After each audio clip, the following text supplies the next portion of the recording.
코로나가 던지는 질문, 이런 제목으로 은혜를 나누겠습니다.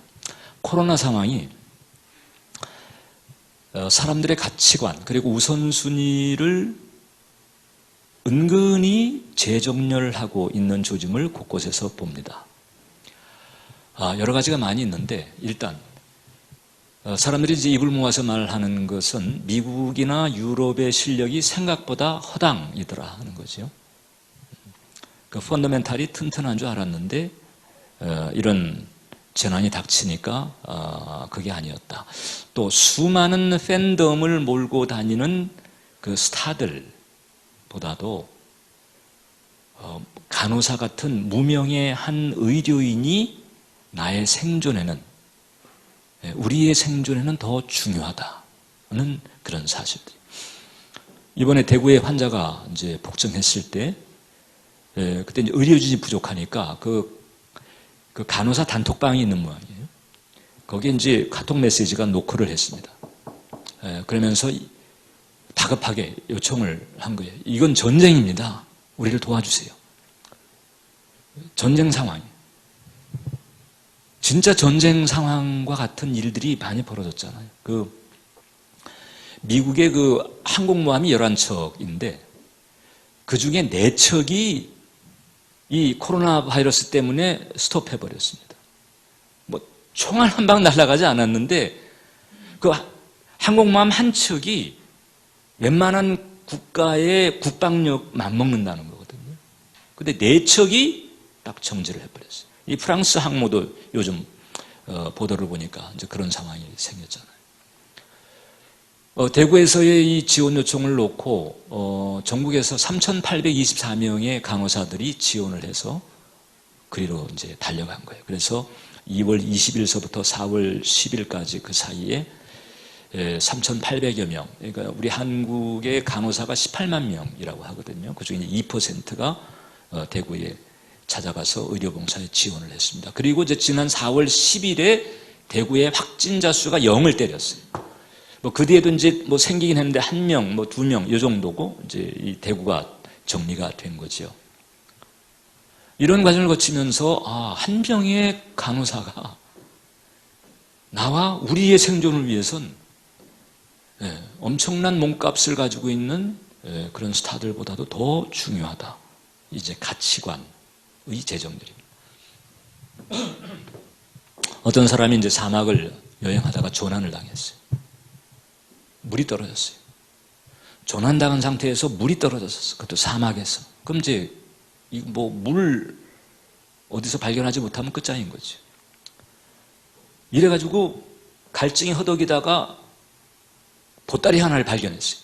야, 저 보따리 저기 혹시 뭐가 있을까? 물병이라도 혹시 없을까 싶어가지고 그 보따리를 딱 풀어서 열어봤는데 그 속에 보니까 값진 폐물들이 가득한 거예요.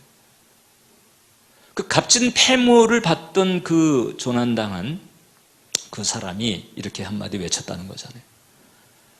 아니, 이거밖에 없어? 목이 타는 사막에선 폐물 보따리보다 한 통의 생수, 한 병의 생수가 더 중요한 거예요. 그래서 우리가 이제 이런 상황을 놓고 봤을 때 현재 지금 우리가 겪고 있는 이런 위기 상황, 이런 위기 상황에선 가치관과 우선순위가 달라지더라. 아주 근본적인, 아주 확실한 어떤 그런 것을 이제 재정비하게 되는 계기가 됐다는. 문제는 뭔가 아니에요. 오늘 우리가 읽은 성경 말씀처럼 이 피할 수 없는 아주 결정적이고도 궁극적인 위기가 그것도 필연적으로 닥쳐올 것이다 라고 하는 거예요. 사람마다 한 번 죽는 것은 정한 이치. 이게 피할 수 없다는 거잖아요. 그리고 이제 죽음 건너편에서 영원의 향방을 결정짓는 이 절대절명의 기로가 어느 누구에게나 닥쳐온다는 거잖아요. 개인마다 편차가 있을 수 있지만은 어느 누구도 이걸 피할 수가 없어요. 코로나는 손 잘 닦고 사회적 거리 두기 하고 이렇게 하다 보면 이게 이제 넘어갈 수도 있고 또 다른 여러 가지 무슨 조난당한다든지 이런 위기들은 주의만 하면 피할 수 있는 거지만 이 죽음, 그리고 죽음 건너편에서 어떤 향방이 결정되는가 하는 이 필연적 위기 상황은 이건 피할 수가 없어요.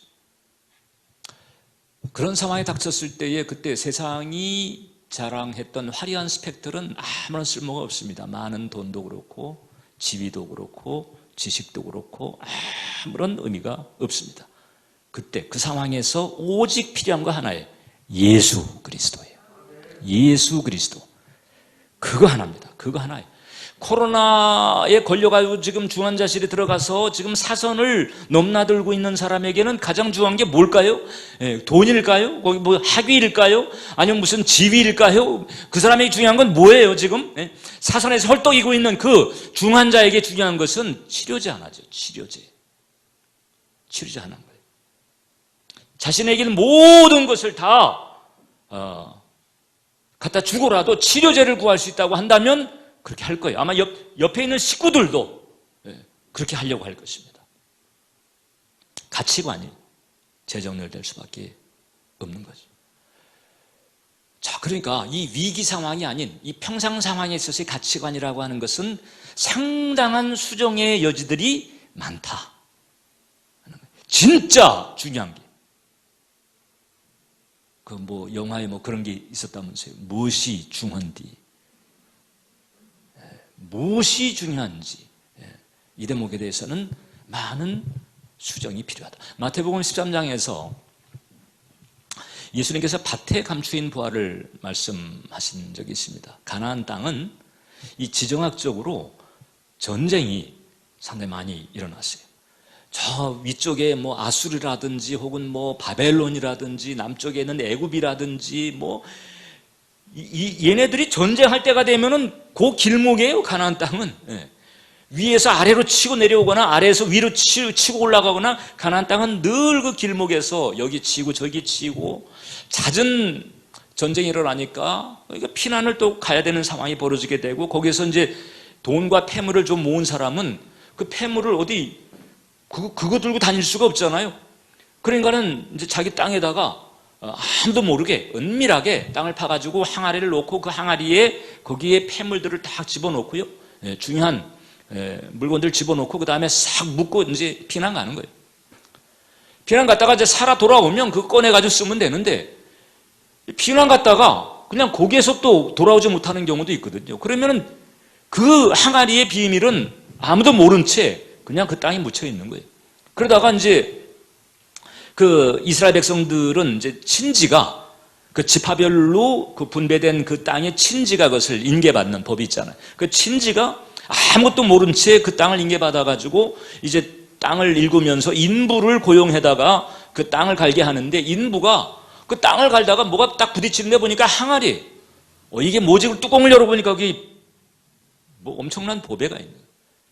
시침에 뚝 떼고 다시 딱 파묻고 난 다음에 집에 돌아가가지고 부동산 중개업자를 통해가지고 그 땅 살려고 하는 거예요. 자기에게 있는 모든 가산을 다 팔아가지고 돈을 마련해서 비싼 값을 부르더라도 이제 그 땅을 살려고 하는 거예요.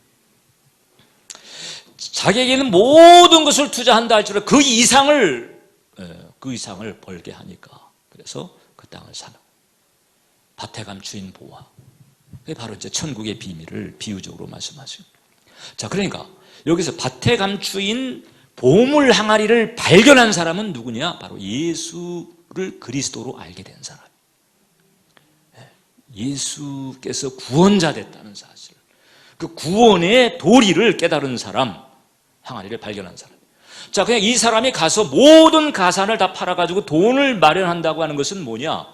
즉, 이제 구원의 도리를 깨달은 그 사람이 그 이전까지 돈과 힘이 최고라고 하는 이 세속적 가치관을 버리고, 이 세상적인 세계관을 버리고, 이제 천국과 영생, 하나님과의 관계, 이것을 가장 중요한 것으로 여기고, 거기에 우선순위를 두는 변화를 가지는 것을 말합니다. 모르는 사람들은요, 그 인부에게 말하죠. 아니, 뭐 때문에 그런 땅에 전 재산을 거냐? 이렇게 말합니다. 뭘 모르는 거지. 마찬가지로 지금도 이 시대에 적지 않은 사람들이 얘기합니다. 아니 이 상황에 꼭 뭐 지금 이제 코로나 상황이니까 뭐 그럴 수 있다 손치더라도 그러지 않을 때에도 보면 뭐 교회를 다니면 뭐 돈을 주냐 뭐 그래서 밥을 주냐 왜 길을 쓰고 굳이 교회를 그렇게 다니려고 하느냐 이렇게 이제 말하는 사람들이 많잖아요. 비슷한 거죠. 뭐 그런 땅에 전 재산을 걸어 이런 거 비슷한 거죠. 그러나 우리는 아는 거지. 거기에 엄청난 보화가 있다. 예수 그리스도에게 엄청난 축복이 담겨 있다. 그래서 우리는 모든 걸 거는 거예요. 자, 누구도 피할 수 없는 죽음과 그 죽음 건너자마자 영혼의 향방, 영벌이냐 영생이냐 이것을 결정짓는 그 기로에서 거기에서 영생, 복락을 누리게 만드는 그 선택을 우리에게 주는 것. 영영토록 꺼지지 않는 뜨거운 불에 그 지옥의 고통을 받는 그 끔찍한 그 저주로부터 우리를 지켜주는 백신, 바로 예수라고 하는 백신인데 그 예수 백신은 이 땅에 있을 때 맞아야 된다는 거잖아요. 이 땅에 있을 때 모든 걸 주고라도 전 재산을 바쳐서라도 마치 그 밭에 감추인 보화를 위해서 전 재산을 팔아가지고 그 땅을 살려고 하는 그 사람처럼 할 수 있는 모든 것을 가동해서라도 예수 백신을 이 땅에 있을 때 맞아야 된다. 이게 복음인 거예요. 할렐루야. 그리고 우리들은 그 복음을 받아들이고 교회를 다니는 거죠. 그래서 이 구원의 도리를 말씀과 성령을 통해서 깨달은 사람은 이제 예수님을 붙들잖아요. 예수님을 붙든다, 아니 더 정확히 말하면 예수님께 붙들렸다고 말할 수 있는데 이 예수를 붙든 사람, 이 예수님에게 붙들린 사람에게는 한 가지 표식이 나타난다. 어떤 표식이 나타나느냐? 예수님의 은혜와 그 예수님을 이 땅에 보내서 그래서 자기로 하여금 구원받게 만들고 영생을 얻게 만드신 그 하나님의 사랑에 감사하면서 그 하나님을 존중하고 하나님을 존경하고 하나님께 감사의 표시를 하는 행위를 합니다. 우리는 그것을 예배라고 합니다. 그래서 구원의 도리를 깨달은 사람은 예배를 드리게 되고 예배자가 되게 돼 있어요. 보이는 것을 중요하게 생각하는 이 세상에서 보이지 않는 하나님을 마치 보는 것처럼 하면서 하나님께 감사와 존경의 마음을, 사랑의 마음을 표시하는 것. 이게 바로 예배예요. 예배의 영어 단어가 worship이라고 합니다. worship이라고 하는 것은 worth, 가치죠. 존중과 존경을 담아서 경배할 가치가 있는 그 하나님 에게 그 마음을 표시하는 거예요. worship. 그게 바로 이제 예배가 됐다는 거잖아요. 코로나 상황이 바꿔놓은 현실들이 상당히 많습니다. 그러다 보니까 요즘 보도에 new normal이라고 하는 단어가 많이 회자가 되고 있어요. new normal. 이 new normal이라고 하는 그 단어는 원래 경제 용어입니다. 그러니까 시대 변화에 따라서 이제 새롭게 부상하는 뭐 표준 혹은 질서. 그래서 이제 이 뉴 노멀이라고 하는 단어가 그 경제 분야, 뭐 증권이 됐든지, 뭐 금융이 됐든지, 뭐 이제 여기 이게 사용됐는데 이제 이 뉴 노멀이 이 코로나 상황에서 엄청난 변화를 가지게 만들어 버리니까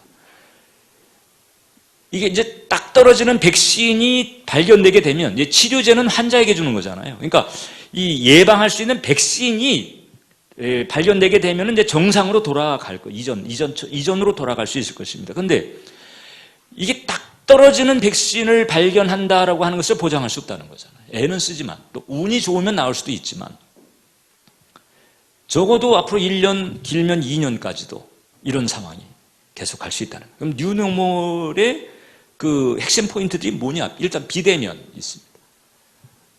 이 거리두기를 해야 되잖아요.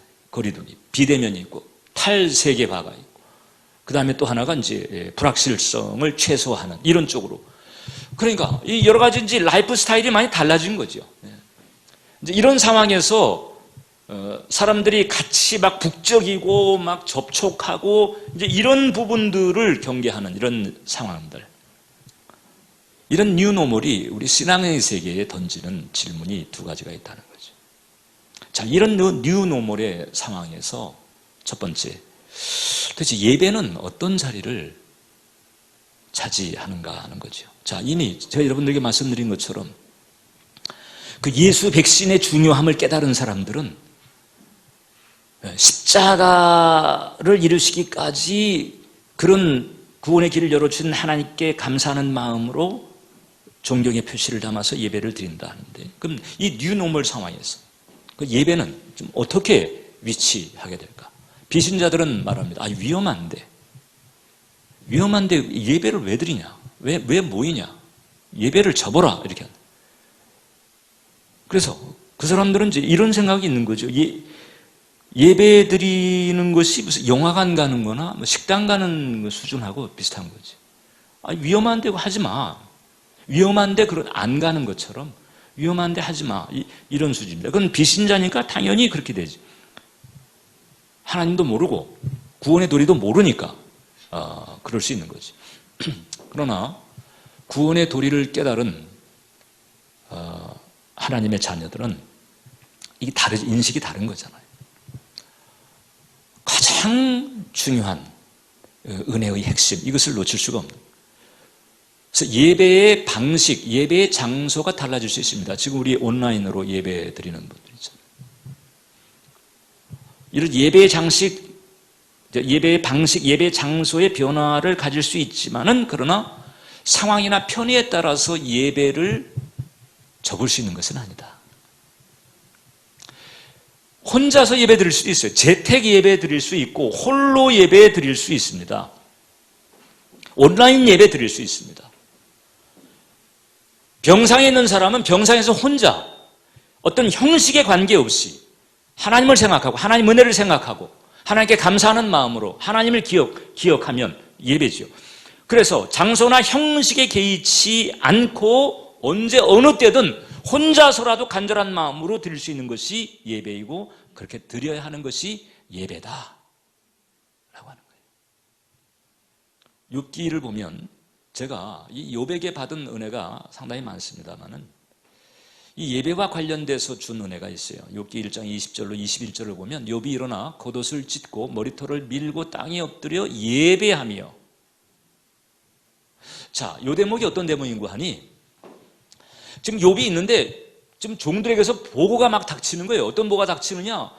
그 뭐 양떼 있고 소떼가 있고 그런데 그냥 뭐 도적떼들이 닥쳐가지고 다 뺏어갔습니다. 양떼 다 뺏어가고 소떼 다 뺏어갔습니다. 그러더니 결정적인 건 뭔고 하니 또 하나 종이 와가지고 다급하게 보고하는데 주인님의 그 아들과 딸 10명이 한 자리에 모여가지고 식사하다가 그만 그 집이 무너지는 통에 10명의 아들, 딸들이 다 압사당했습니다. 재산 다 뺏기고 자식 10명이 비명 행사하는 이 엄청난 자식 한두 명만 부모보다 먼저 떠나도 하나님 왜 이러십니까? 이렇게 할 텐데 이 엄청난 비극을 당했단 말이에요. 근데 그때 욥이 반응이 이거예요. 욥이 일어나 겉옷을 찢고 머리털을 밀고 땅에 엎드려 예배했다. 겉옷을 찢었다라고 하는 것은 비통의 표시예요. 이스라엘 사람들은 그렇게 하잖아요. 비통의 표시로 겉옷을 찢는 거죠. 애통함의 표시는. 머리털을 밀었다. 이게 수치죠. 비통과 수치의 그 절망의 수렁인데도 욥은 땅에 엎드려 예배했다는 거잖아요.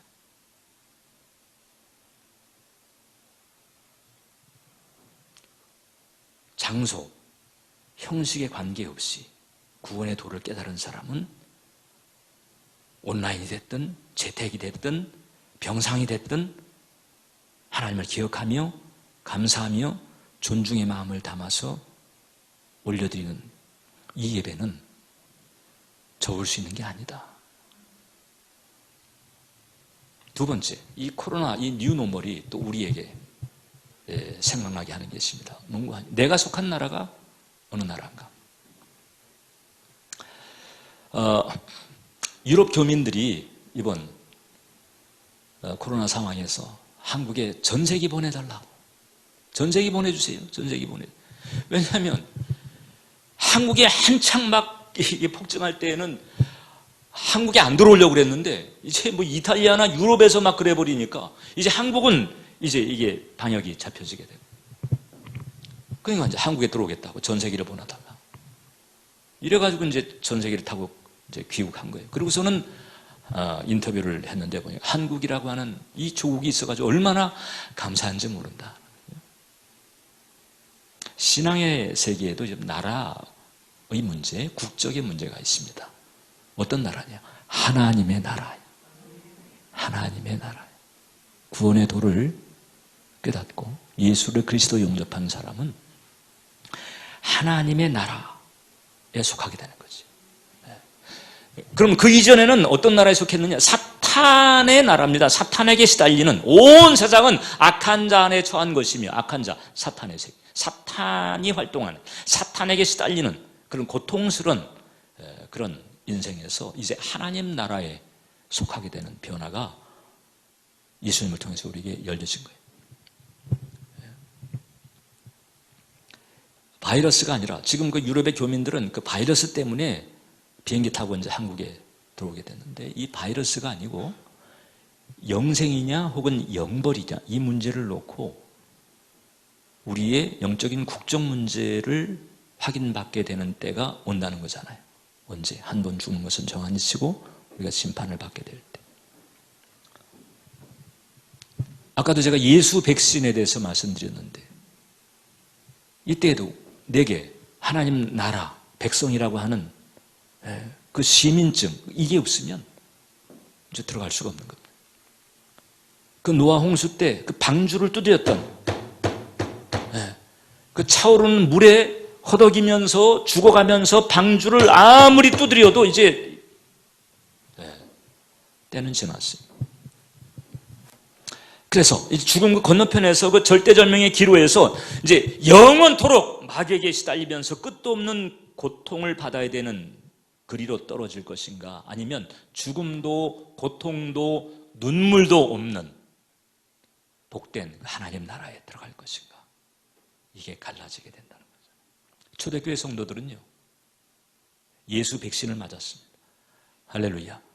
예수 신앙으로 하나님 나라 시민증을 얻었어요. 그러다 보니까 그네들은 로마 제국에 두려움을 갖지 않았습니다. 로마 제국이 그토록 막 위협을 하고 몰아세우고 그렇게 했는데도 두려워하지 않았습니다. 왜냐하면 더 큰 나라에 속했다는 것을 알았습니다. 만왕의 왕입니다. 그분에게 속해 있다라고 하는 사실을 알았기 때문에 로마 제국의 핍박을 두려워하지 않았습니다. 육신의 죽음을 겁내지 않았습니다. 몸만 죽이는 존재보다도 몸과 영혼을 멸할 수 있는 하나님을 더 의식했고, 그 하나님의 길을 쫓았어요. 로마 제국보다도 더 큰 나라, 하나님의 나라, 하나님의 나라. 이 코로나 상황에서 이 조그만 땅덩어리 한국이 그래도 방역에 선전을 하다 보니까 이 나라에 속한 것을 감사한다고 하는 거잖아요. 하나님 나라가 있다. 그래서 이 하나님 나라에 대한 소망을 가지고, 그리고 하나님 나라를 열어주신, 하나님 나라의 시민권을 얻게 하신 그 하나님에 대한 감사와 존경의 마음을 담아서 그 존경의 마음을 표시하는 그 예배를 통한 그 하나님과의 관계를 끊지 않으려고 초대교회 성도들은 예배를 계속하기 위해서 세상을 접기도 했습니다. 그래서 지하 토굴 같은 데 들어가요. 대표적인 게 로마의 카타콤이잖아요. 로마의 카타콤. 저 원래 지하 묘지였어요. 지하 묘지였는데 저기 들어가서 사는 거예요. 저기서 태어나가지고 저기서 죽은 사람도 있습니다. 그러면 이 세상의 모든 어떤 혜택들 혹은 편의들 이런 다 접어놓고, 왜? 더 큰 나라에 속했다라고 하는 소망 가운데서 하나님과의 관계를 계속 붙들려고. 로마만이 아니죠. 갑바도기아 같은 데 가보게 되면 토굴 같은 데를 파가지고 저 안에 들어가서 생활하면서 저기에서 예배드리면서 신앙을 지킨 거예요. 신앙을 지킨 거예요. 세상을 딱 접어.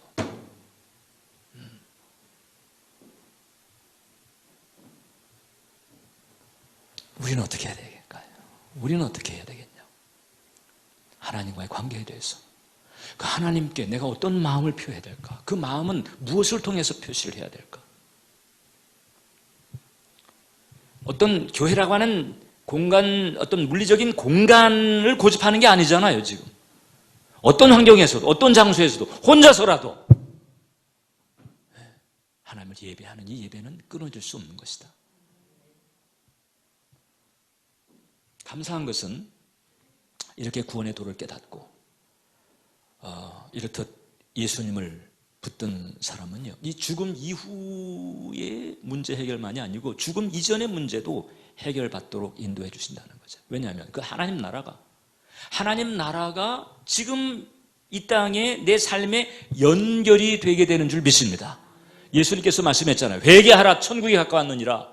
그리고 하나님 나라가 임하기를 기도해라. 하나님 나라가 임하기를 기도해라. 너희 삶에 완성된 하나님의 나라는 우리가 죽은 다음에 갈 거예요. 요한계시록 20장, 21장, 22장에 소개되어 있는 그 새하늘과 새 땅과 새 예루살렘, 그냥 문 하나가 그냥 진주 한 덩어리 가지고 문 하나를 만든 그 영화롭고 복된 곳, 우리가 장차 이제 죽게 되면 우리가 가게 될 곳입니다. 그런데 하나님께서는 이 땅에서도 그 하나님 나라를 맛볼 수 있도록 하신 거잖아요. 하나님 나라가 임하도록 기도를 해라. 주기도문에도 나오죠. 오늘 우리 찬양팀이 하나님 나라 임하게 해달라. 그 찬양을 드렸는데 하나님 나라가 우리가 갈 곳이지만 이 땅에서 하나님 나라를 누리게 만드는 거죠. 미국을 전 세계를 놓고 봤을 때 미국이 그런 시스템이 잘 되어 있는 것 같아요. 일단 자국민에 대한 보호, 이것은 대단히 잘 되어 있는 것 같아요. 그래서 미국은요, 예를 들어서 이제 어떤 나라하고 전쟁을 하잖아요. 그럼 전쟁하기 전에 이 미국이 전쟁할 것이다라고 하는 걸 압니다. 어떻게 아느냐? 그 나라하고 전쟁하기 전에 그 나라에 있는 대사를 비롯해서 자국민들을 미리 빠져나오게 비행기를 보내가지고 그걸 소개한다고 그러지요. 그래서 자국민을 미리 빼내요. 그러고 난 다음에 그냥 포탄을 포부대고 전쟁을 벌이는 거예요. 그래서 미국이 전쟁할 때쯤 되면 다 알아요. 다 알아. 그리고 만약에 이제 자국민이 외국 어디에서 피해를 입는다 그렇게 되면 그냥 확실하게 보복을 하든지 아니면은 대책을 보호에 대한 대책을 세우든지 그렇게 하는 거거든요. 하나님 나라가 그렇게 한다. 하나님께서 하나님 나라의 백성된 저와 여러분들을 향해서 이 땅에서 그 나라의 권세와 능력을 가지고 보호해 주시는 은총을 베풀어 주신 줄 믿으시길 바랍니다. 그래서 하나님도 하나님 나라 백성은 책임지신다는 거죠. 근데 이런 그 은혜, 죽음 건너편의 문제만이 아니고 죽음 이전에 이런 그 문제까지도 이렇게 책임져 주시는 이 하나님과의 이 관계라고 하는 것은 예배와 기도를 통해서 계속해서 이어지고 이루어지고 열려진다. 왜냐하면 구원의 도를 깨닫고 하나님과의 관계에 대한 중요성을 깨달은 사람은요, 예배자가 안 될 수가 없거든요. 기도하지 않을 수가 없거든요. 예배와 기도는 이게 드러날 수밖에 없는 표식이에요. 아름다운 꽃이 있을 때 그 꽃의 존재를 꼭 보지 않아도 향내를 통해서 맡을 수 있는 것처럼 구원의 도를 깨닫고 하나님과의 관계가 열려진 사람은 예배와 기도라고 하는 표식을 통해서 보이는 세계에선 구별이 될 수밖에 없다.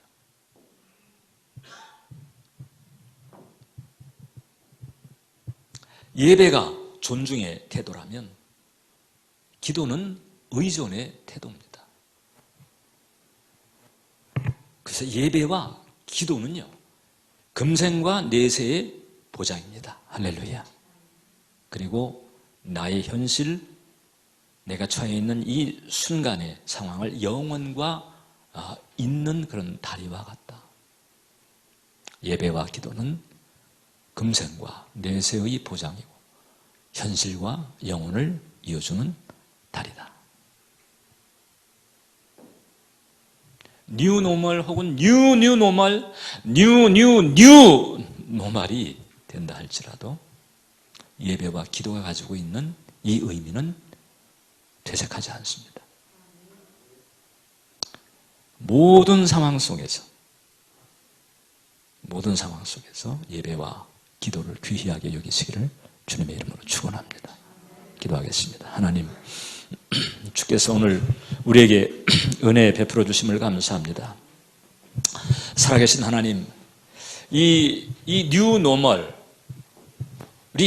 회자되는 이 상황에서 우리가 어떻게 주님의 길을 가야 할지, 어떻게 주님과의 관계를 이루어야 할지 나누어 싸우니, 살아계신 하나님, 우리 은정교우 한 영혼 한 영혼 붙들어 주셔서 진정 예배와 기도를 통해서 살아계신 하나님과 계속 관계를 유지하면서 하나님 나라의 권세와 능력과 축복 가운데 탁월한 인생을 살아가며 승리할 수 있도록 붙들어 주옵소서.